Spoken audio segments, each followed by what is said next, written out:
His mother-in-law called in early December and said she was expecting them for New Year's. It was 1972 in the stanitsa of Medvedovskaya near Krasnodar, and Victoria, to be honest, did not want to go. But her husband, Andrei, insisted the grandmother should see her grandsons before the holiday. It was a family duty, everything as it should be. And so, in the final days of December, she packed her things, took both sons, aged 7 and 10, and set off for the village. Her relationship with her mother-in-law was difficult, to put it mildly. Valentina Nabokova was famous for her harsh character. People in the village were afraid of her, and neighbors tried to avoid crossing her.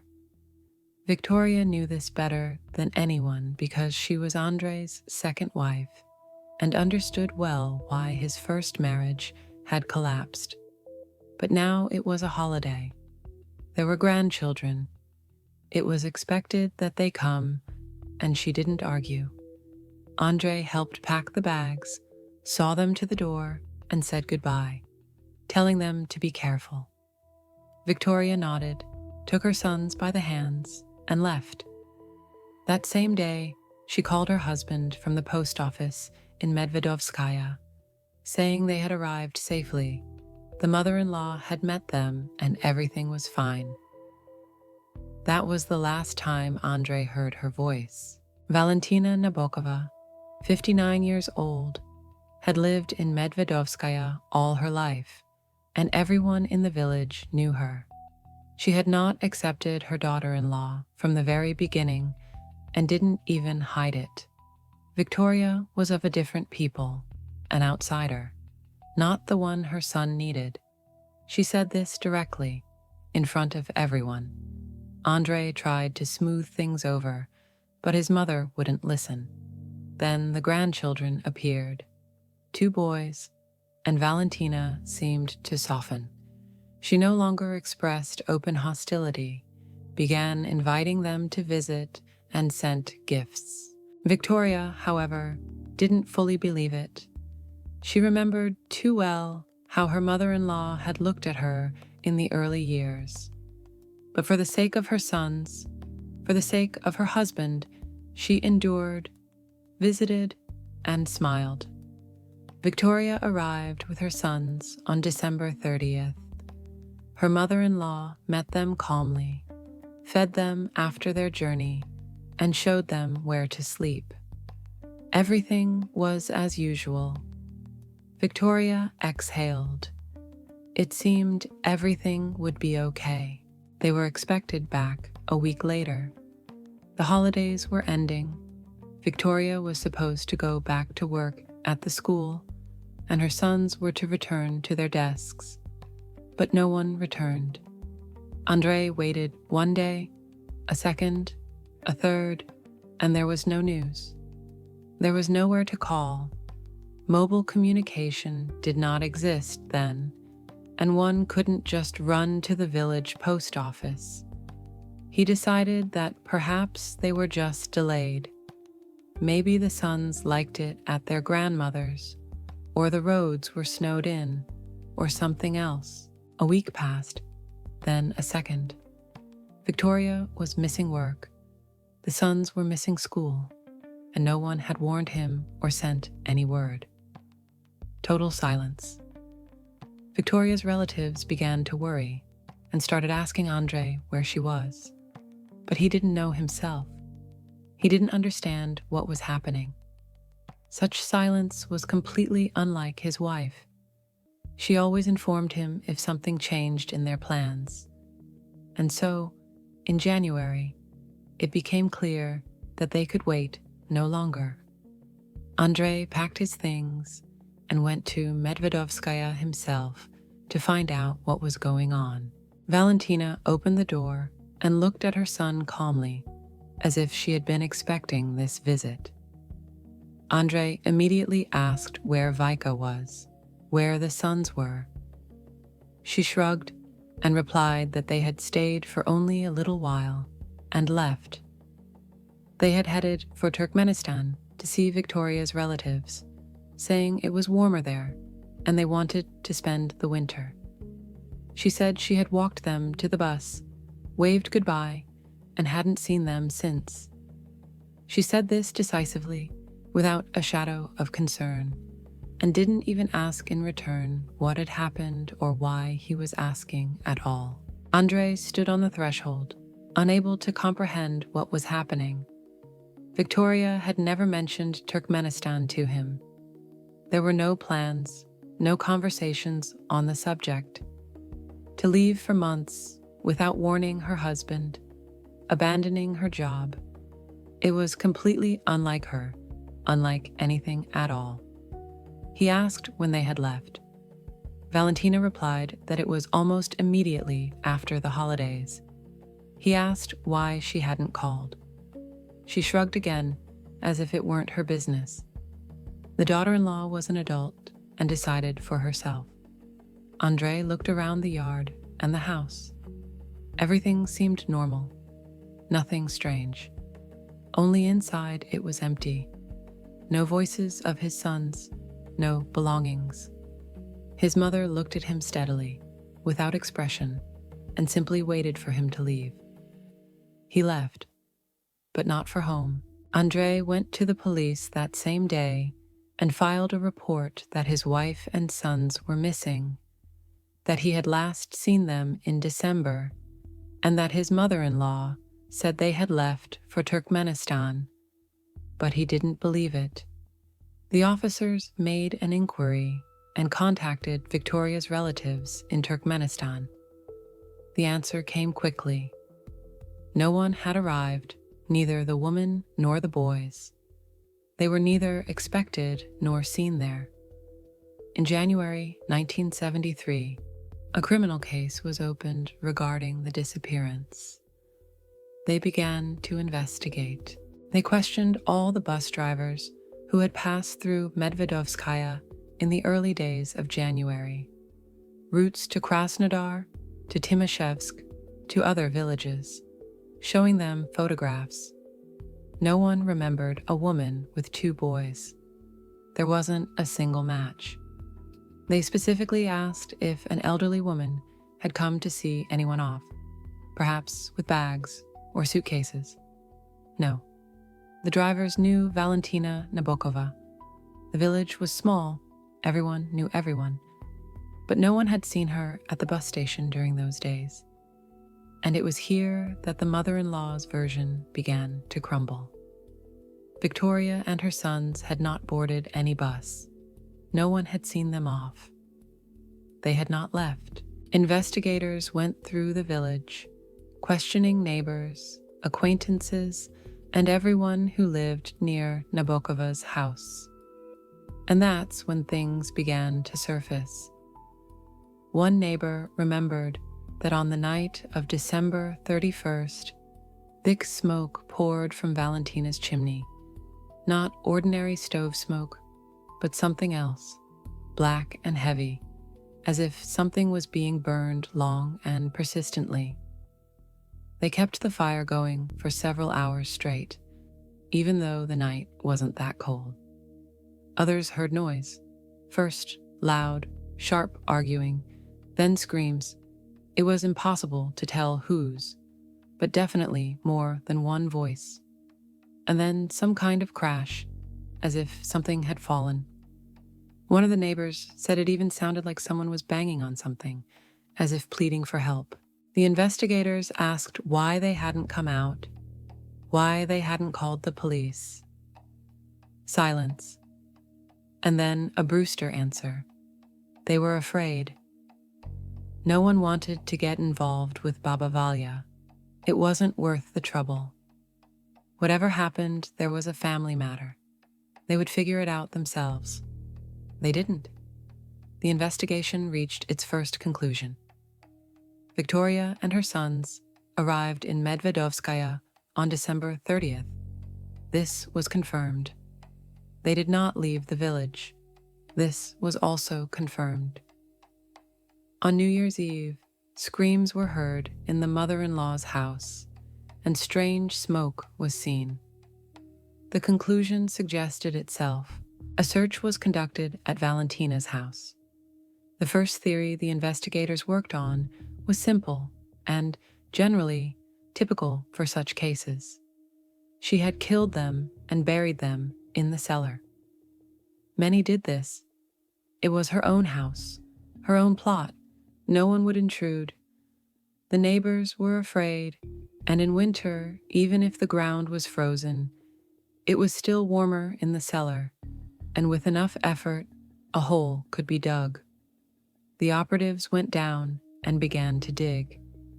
They worked methodically, layer by layer, checking every corner, every section of the floor, tapping the walls in search of hollows, looking for any sign that something had been hidden there. Nothing. No bones, no fragments, no traces of blood on the ground or walls, no characteristic smell of decomposition, even though only a few weeks had passed since the disappearance. And if something were there, they would have smelled it. The earth was just earth, dense and settled, with no signs that it had been recently disturbed or dug up. They went through the entire cellar to the very foundation, lifting every layer. Empty. The investigators came back up. Valentina watched all of this calmly. She wasn't nervous, didn't ask questions, didn't ask what they were looking for or why. She just stood and waited for them to finish. The cellar theory was not confirmed, but the investigators understood that the bodies had to be somewhere. 3 people cannot disappear without a trace. The next theory they began to work on concerned the garage. A concrete floor. If fresh mortar is poured on top, no one would notice. It would set quickly in winter, making it an ideal place to hide something. They brought tools and began to break it open. Jackhammers crushed the concrete into pieces, revealing the earth beneath, and the operatives dug deeper, half a meter, checking every section, literally centimeter by centimeter, because they understood that if something was there, they couldn't miss it. The work went on for several days in a row. They removed the entire floor, went through the soil beneath it, sifted the earth, searching for anything. And again, nothing. No signs of burial, no disturbed earth, not a single clue that would indicate something had happened here. The concrete turned out to be old, untouched for a long time, and beneath it lay virgin soil that had clearly not been dug in December or in recent years at all. Empty again. Valentina remained silent and behaved as if none of this concerned her. During interrogations, she repeated the same thing. They left for Turkmenistan. I don't know where they are. Look for them there. 2 theories had been checked, and both were failures. The investigation began to stall because the bodies could not be found, and without them, the case was effectively falling apart. But there was still one place that hadn't been checked yet. A small, silty river with a slow current flowed near the village, and it didn't freeze completely in winter. The investigators realized that if something heavy were thrown in, it would be sucked into the silt, covered up, and would be very difficult to find later. They decided to check it as well. They brought in machinery. Divers worked, combing the bottom under the bridge, further downstream, in places where things could be washed ashore. The silty bottom was raised with special equipment. They sifted through everything they managed to bring up. The work went on for several days. The result was the same. Nothing. Not a single find, not a single clue. After that, they combed the forest belts around the village, walked the fields, inspected abandoned buildings, old wells, and pits, anything that could serve as a place to hide something. And everywhere was empty. 3 people, a woman and her 2 sons, had vanished without a trace. They hadn't left. That had already been established. They hadn't left on foot because someone would have seen them. They weren't hiding with any acquaintances. That had also been checked. And they weren't lying in any of the places where people usually hide things when they want to cover their tracks. The investigation hit a wall. They continued to interrogate Valentina, calling her in again and again, asking the same questions in different ways. She answered the same way every time. I don't know anything. I didn't see anyone. I walked them to the bus, and that's it. She wasn't nervous, didn't get confused in her testimony, and didn't contradict herself. She carried herself as if all this had nothing to do with her, as if they were talking about some strangers and not her own daughter-in-law and grandchildren. Valentina was detained and placed in a pre-trial detention center. Interrogations began, long and exhausting, but she held firm.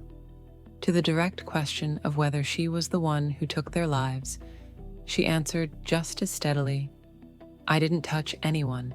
If you have doubts, find evidence.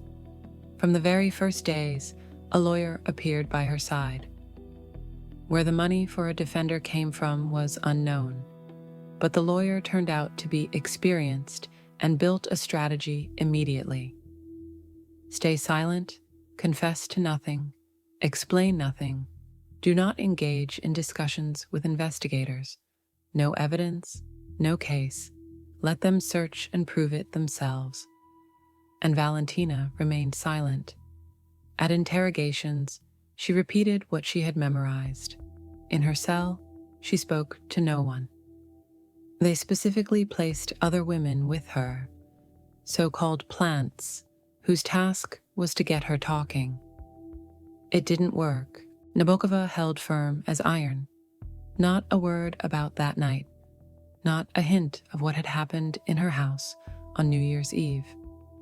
The lawyer's strategy worked flawlessly. By September 1973, the case had been stalling for 8 months, and it was a complete dead end. Andrei managed to get a meeting with his mother. He sat across from her in the visiting room, looking into her eyes, while she looked somewhere to the side, past him, as if he weren't even there. He asked directly, Mom, where is Vika? Silence. Where are my sons? What did you do to them? And again, nothing. Not a word, not a movement, as if she didn't hear him at all. He said he knew it was her, that he understood it. Valentina did not deny it. She didn't make excuses. She didn't say the things usually said in such cases, like, how can you think that of your own mother? She just remained silent, lowered her eyes, and waited for the time allotted for the visit to end. Andrei came again and again and again. Each time he asked the same questions, and each time he received the same silence in response. He didn't scream, didn't threaten, didn't try to pressure her. He just asked, already understanding that there would be no answer, asking because there was nothing else he could do for his family. The investigators observed these meetings and hoped that maybe she would tell her son, that maybe she would waver because he was her own child. She did not waver. Then the case was handed over to a new team. Viktor Shigol was appointed senior investigator for the Krasnodar Krai prosecutor's office, and David Goldberg, deputy head of the investigation department, became the head of the investigation. They studied all the materials, everything collected over those months. Search reports, neighbor testimonies, interrogation results, the map marked with where they had searched. what they had checked, where they had gone. The conclusion they reached was discouraging. The bodies would most likely not be found. Valentina had hidden them so well that they couldn't be reached by ordinary methods, or she had destroyed them so thoroughly that searching further was simply pointless. But Schigol and Goldberg made a different decision. If they couldn't find what they were looking for, they would have to prove it without it. They would build a chain of circumstantial evidence so strong that the picture would form by itself, so that everything pointed to one spot, and so the court couldn't brush it aside. It is important to understand that in the USSR, no one had ever done this before. A criminal case for taking a life without the main piece of evidence, without what usually puts an end to such investigations, was a true legal experiment. No precedent existed. No one knew if it would work or not. But there were no other options either, because letting Valentina go meant closing the case forever. And so they started anew, but with a different approach. Schigol and Goldberg started with the house. A search had already been conducted there, but now they searched differently, not for what is usually sought in such cases, but for traces, any traces that might have remained. They checked every corner, every crack, every object, methodically, centimeter by centimeter, because they understood that if anything remained, it would be hidden so as not to catch the eye. And they found it. Deep under the bed, right against the wall, lay a crumpled fur coat.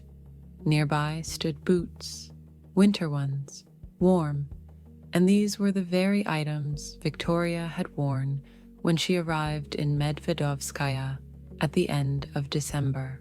They had been shoved so far back that during the first search, they were simply not noticed, or perhaps no one looked closely, because then they were looking for something else entirely. Now they looked differently. A fur coat, boots, the daughter-in-law's winter clothes, and all of it located in the mother-in-law's house. And here a question arose, to which Valentina's version had no answer. If Victoria had left for Turkmenistan, why did she leave her winter things behind? It was the end of December, cold, freezing. What did she travel in then? Slippers? And why was the fur coat crumpled and stuffed under the bed, rather than hung in a wardrobe or folded neatly? It was hidden, as if someone didn't want it to be found. The theory of her departure collapsed completely.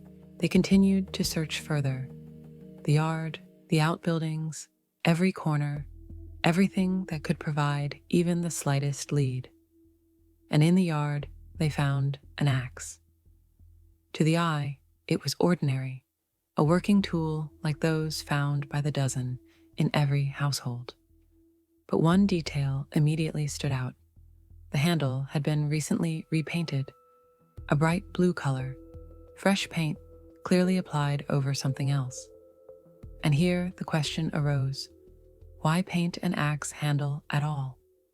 Wood does not rot so quickly as to require urgent painting, and aesthetics for a yard tool is a very strange concern. No one usually bothers with that. The only reason it made sense to repaint the handle was to hide what was on it before. Some kind of stains, marks, something that had soaked into the wood. The axe was seized and sent for forensic examination. The criminalists worked thoroughly, scraping away layers of paint, examining the wood beneath, looking for traces of blood, even minimal, even old ones that could have been preserved in the pores of the wood. The results were ambiguous. They found something, but it was not enough for a categorical conclusion.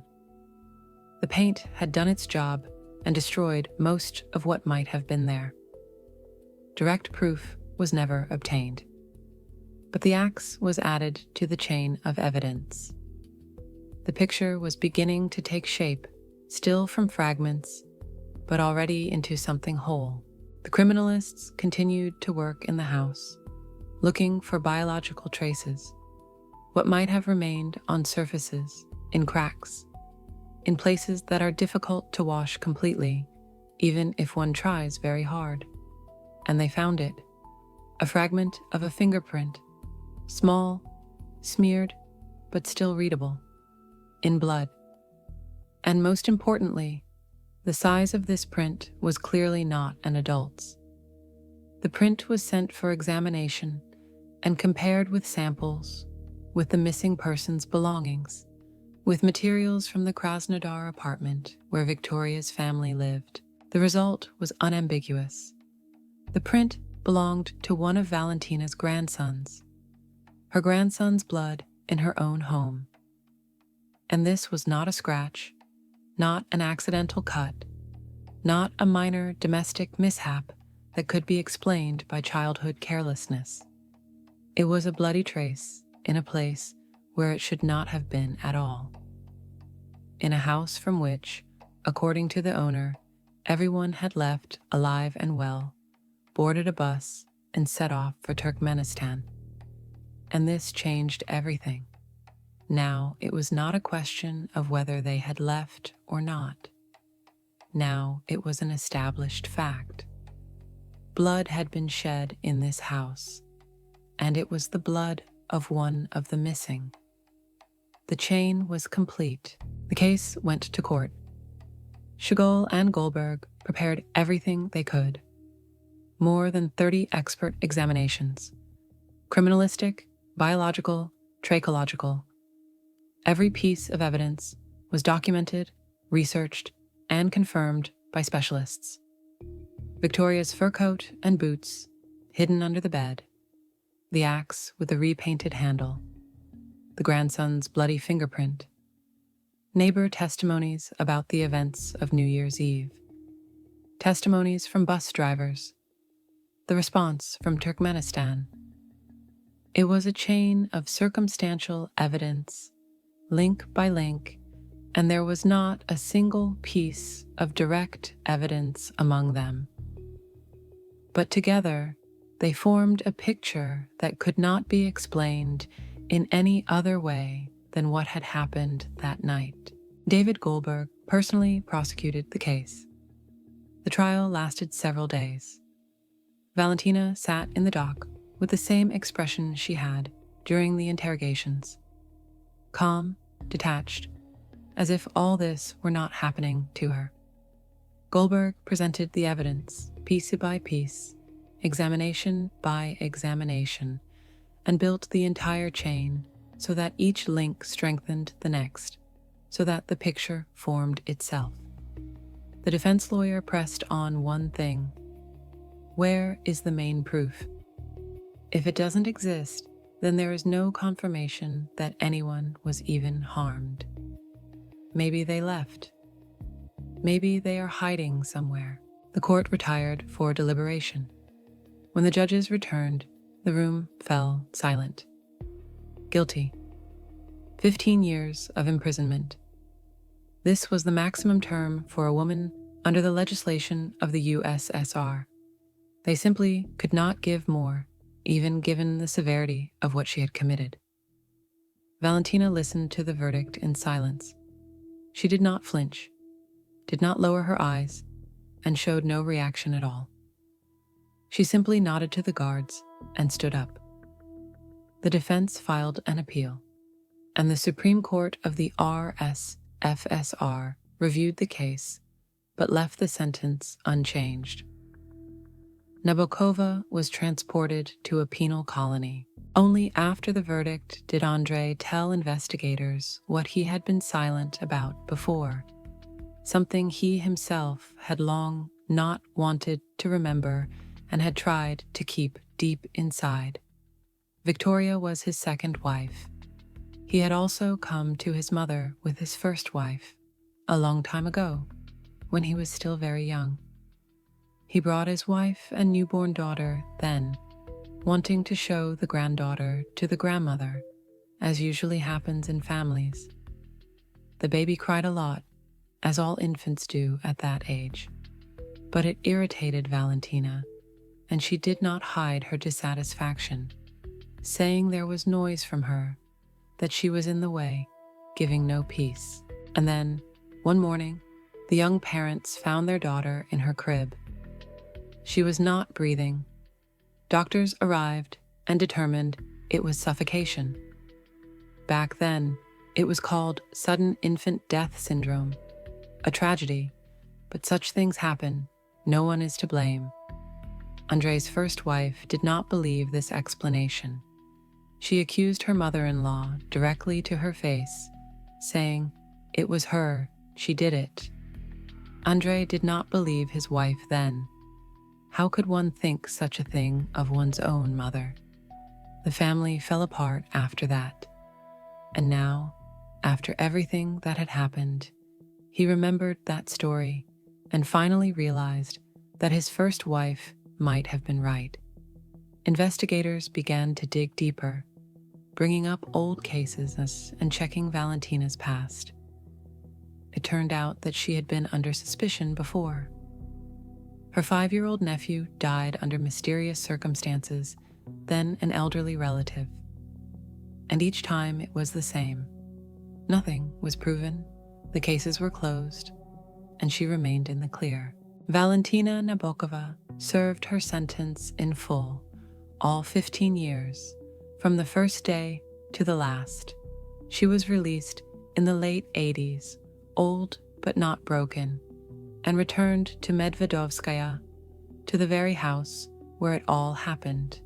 Neighbors saw her on the street, and they say she looked just as she had before, silent, heavy, with that same gaze from which one wanted to turn away. A year later, she passed away. She never uttered a single word about what happened, not at the trial, not in the colony, not after her release. What occurred on New Year's Eve, 1972, stayed with her, and she took that secret with her. Victoria and her sons have not been found to this day. More than 50 years have passed, and in all that time, neither bones, nor fragments, nor traces of a burial have been discovered. 3 people disappeared, and the earth has not given them back. What remains of this story? A fur coat and boots hidden under a bed, an axe with a repainted handle, a bloody fingerprint. That is all that remains of the family that came to their grandmother's for the new year. The house in Medvedovskaya still stands, and the secret remains as well.